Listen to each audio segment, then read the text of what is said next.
Dobrý den. Sledujete video, které jsme věnovali problematice Dopplerova jevu v akustice. Připravili jsme si pro vás 3 experimenty, ve kterých si vlastnosti tohoto jevu projdeme. For English version you can use subtitles. Dopplerův jev se projevuje změnou přijímané frekvence při vzájemném pohybu zdroje a přijímače. Pohybovat se může přijímač,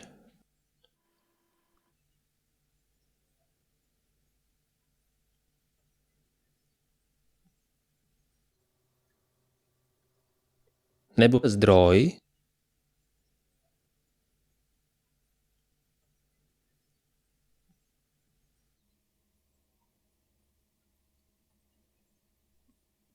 Třetí případ odpovídá radaru při použití zvukových vln označovaného jako sonar. Zdroj i přijímač jsou v tomto případě na stejném místě. Vyzařovaná vlna je odražena od pohybující se překážky, která se jednak pohybuje ve smyslu přijímače, ale při odrazu zvukové vlny se stává pohybujícím se zdrojem.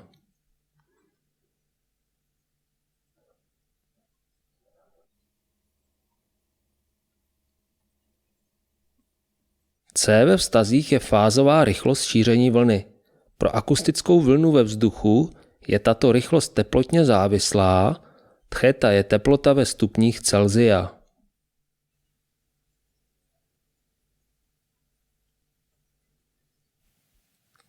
V prvním experimentu si Dopplerův jev ukážeme na velice jednoduchém případě.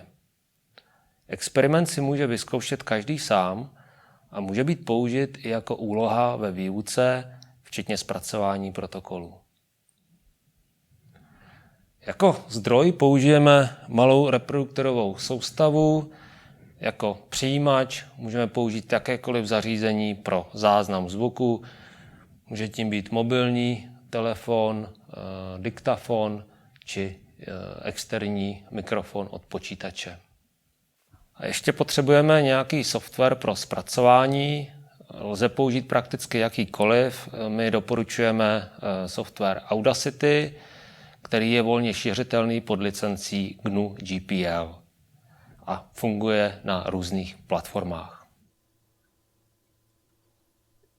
Ovládání Audacity je velice intuitivní. My ji teď použijeme pro generování harmonického signálu. Zvolíme frekvenci řádové jednotky kHz, například 3, rozkmit 0,5 a doba trvání 1 minuta bude dostatečná. Odkaz na uvedený software naleznete dole pod videem. A nyní se můžeme dát do vlastního měření. Nejprve uděláme pomalý pohyb a poté rychlý.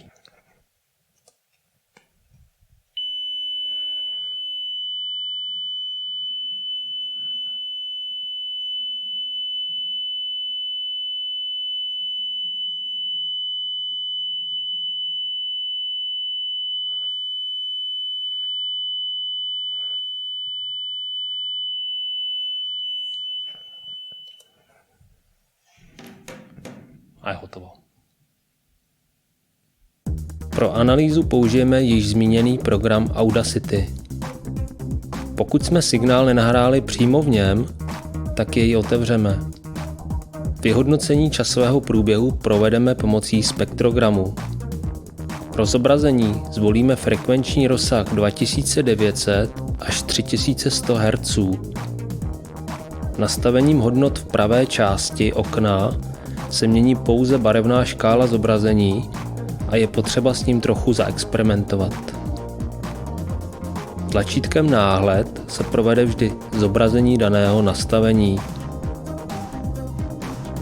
Parametry algoritmu FFT se již projeví do vlastností spektrogramu a můžete si vyzkoušet, jaký na ně má vliv. Přesný číselný odečet uděláme pomocí FFT algoritmu aplikovaného pouze na vybraný úsek. Označíme zkoumanou oblast a v menu Rozbor použijeme Kreslit spektrum. Hledaná frekvence odpovídá nejvyšší hodnotě v zobrazeném spektru. V okně je opět nastavení algoritmu FFT a následně tlačítkem Uložit v jiném formátu uložíme do textového souboru celé spektrum.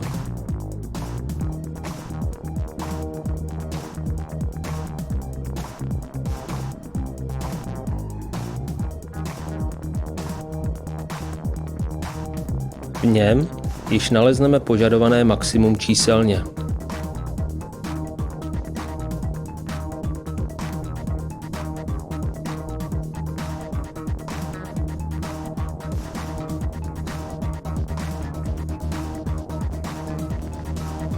To samé můžeme provést pro druhý směr pohybu.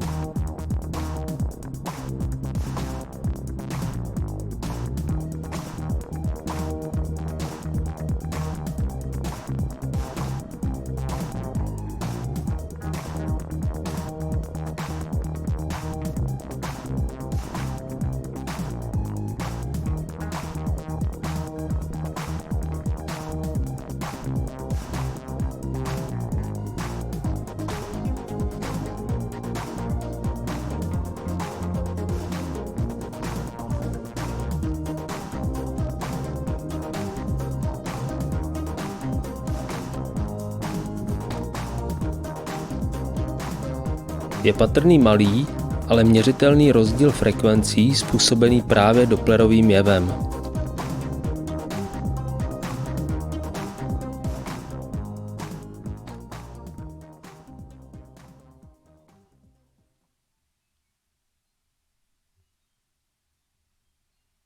Zrekapitulujme si ještě jednou celou úlohu.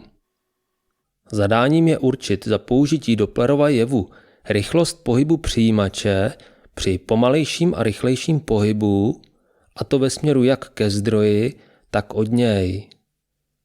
Navíc je cílem určit, jakou minimální rychlost lze ještě tímto konkrétním způsobem identifikovat. Následuje několik poznámek pro úspěšné zvládnutí úkolů. Frekvence generovaného signálu by měla být řádově jednotky kHz dle použité reprosoustavy. Měření lze provést v běžné místnosti a hlasitost zdroje nemusí být nějak extrémní. Je potřeba měřit relativně blízko u zdroje. Pokud to přístroj umožňuje, musí být kvalita nahrávání nastavena na nejvyšší možnou.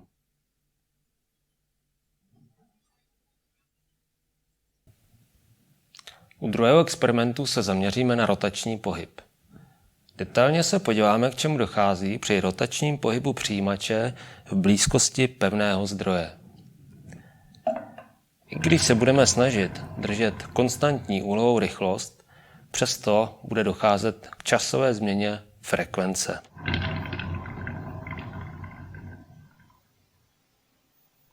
Důvodem je, že do Dopplerova jevu vstupuje pouze složka rychlosti směřující ke zdroji. Případ si můžeme ukázat graficky. Nechme přijímač pohybovat v blízkosti pevného zdroje. Žlutá šipka představuje složku okamžité rychlosti, která právě vstupuje do Dopplerova jevu. Změna vzdálenosti mezi zdrojem a přijímačem má ještě další důsledek. Bude docházet k poklesu hladiny akustického tlaku delta LP. Obě závislosti můžeme vykreslit graficky.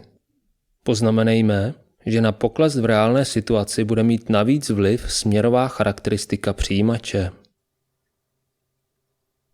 Označme vzdálenost středu kružnice od zdroje písmenem A, poloměr kružnice R a konstantní úhlovou rychlost omega. S trochou algebry lze odvodit teoretické časové průběhy jak přijímané frekvence, tak poklesu hladiny akustického tlaku. Veličina D představuje časový průběh vzdálenosti mezi přijímačem a zdrojem.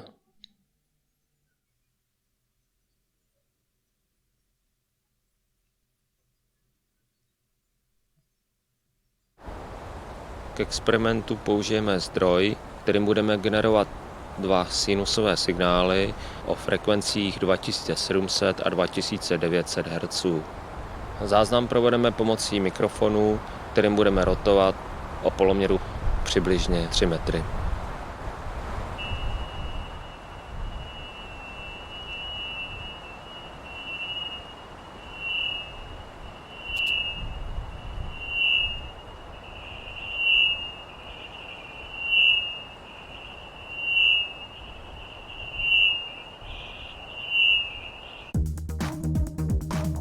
V Audacity si opět zobrazíme spektrogram nahraného signálu.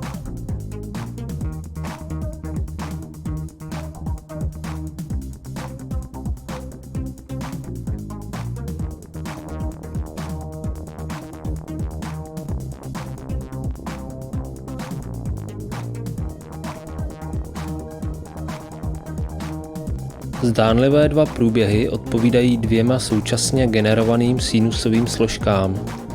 U obou je zde patrná souběžná frekvenční změna. Při porovnání vidíme dobrou shodu s teorií. Vygenerujeme si teoretický průběh časového signálu, do kterého zahrneme i útlum. Můžete jej sami porovnat s reálným záznamem.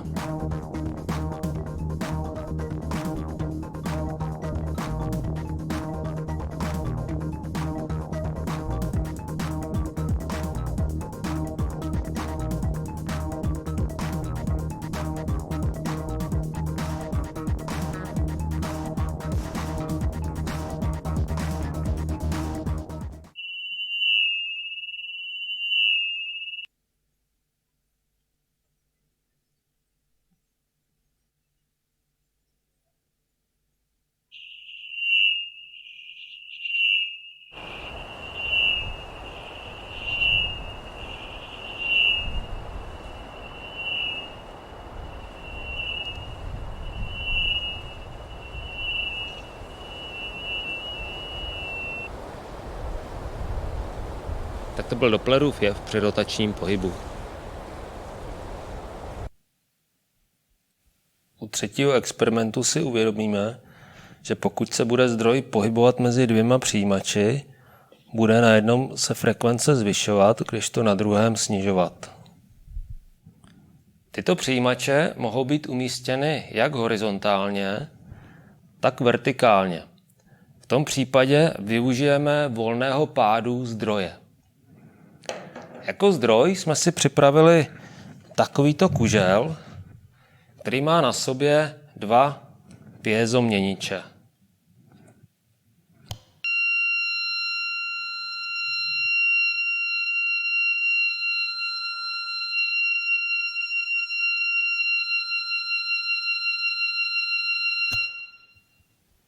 A o čem se teď nemůžeme přesvědčit je, že hustota tohoto zdroje je menší než hustota vody. Proč? O tom můžete zatím přemýšlet.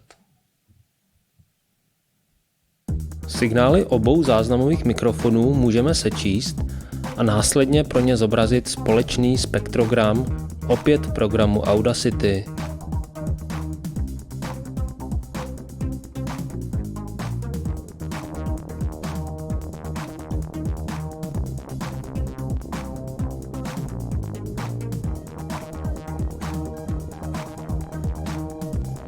U volného pádu rychlost rovnoměrně roste, čemuž odpovídají naznačené přímky. Tečkované místo v pravé části odpovídá času, kdy zdroj míjí dolní mikrofon. Je zde ovšem patrná další výrazná oblast, jejíž původ ve videu vysvětlen není. Své názory k tomuto jevu můžete napsat do komentářů.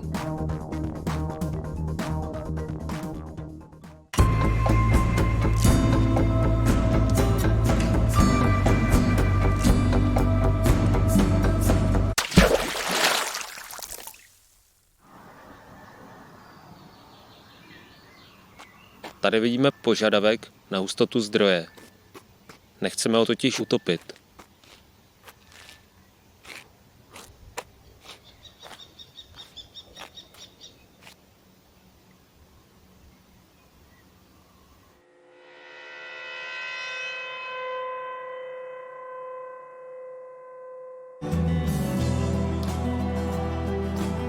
Žďákovský most. Délka mostu 540 metrů. Výška 50 metrů nad hladinou Orlické přehrady.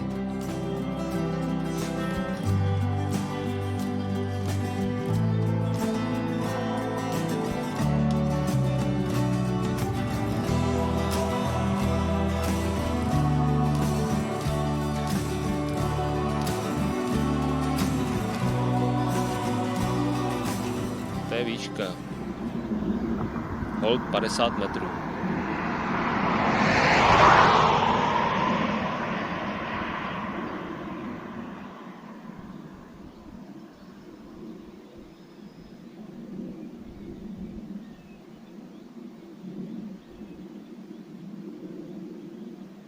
Tak a uvidíme, co se nám podaří.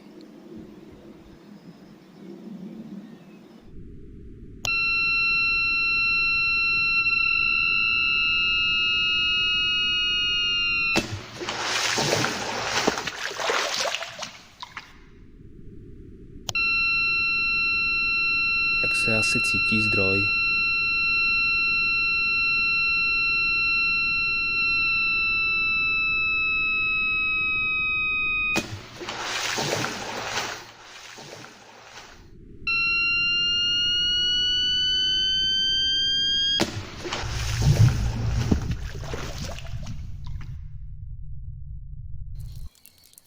No a ještě vylovení.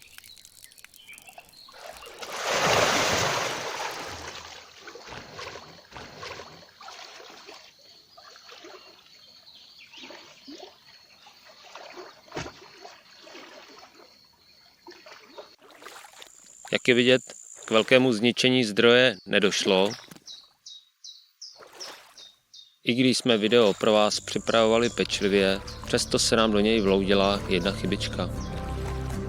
Můžete o ní podiskutovat se svými vyučujícími. A já se tímto s vámi rozloučím. Nashledanou.